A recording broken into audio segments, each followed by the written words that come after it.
வளைகுடா கோப்பை கால்பந்து போட்டி தொடக்க விழாவில் பங்கேற்ற பிரதமர் மோடி குவைத் மன்னரை சந்தித்து பேச்சு.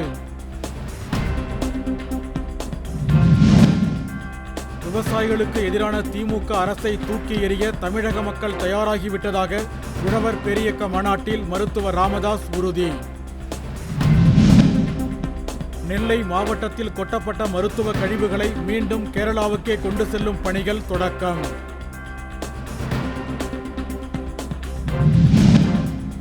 சென்னையில் தொடங்கியது திமுக செயற்குழு கூட்டம்.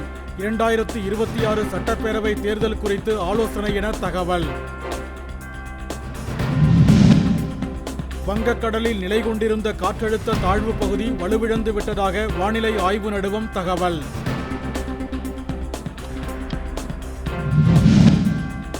முன்னாள் சிறைவாசியின் மகளுக்கு பாலியல் தொல்லை கொடுத்த வழக்கில் மதுரை நடுவண் சிறை அதிகாரி பாலகுருசாமி பணியிடை நீக்கம்.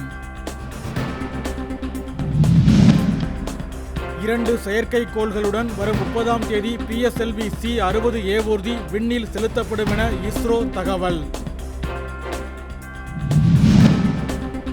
பழைய ஊர்திகள் மற்றும் மின்சார ஊர்திகளுக்கான GST வரி 18 விழுக்காடாக அதிகரிப்பு. நடுவண் அரசு அறிவிப்பு.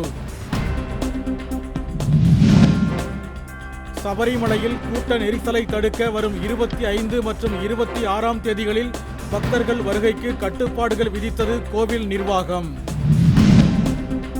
கிறிஸ்துமஸ், புத்தாண்டு உள்ளிட்ட தொடர் விழாக்கள் காரணமாக சென்னை உள்ளிட்ட நகரங்களில் வானூர்தி கட்டணம் கிடுகிடு உயர்வு.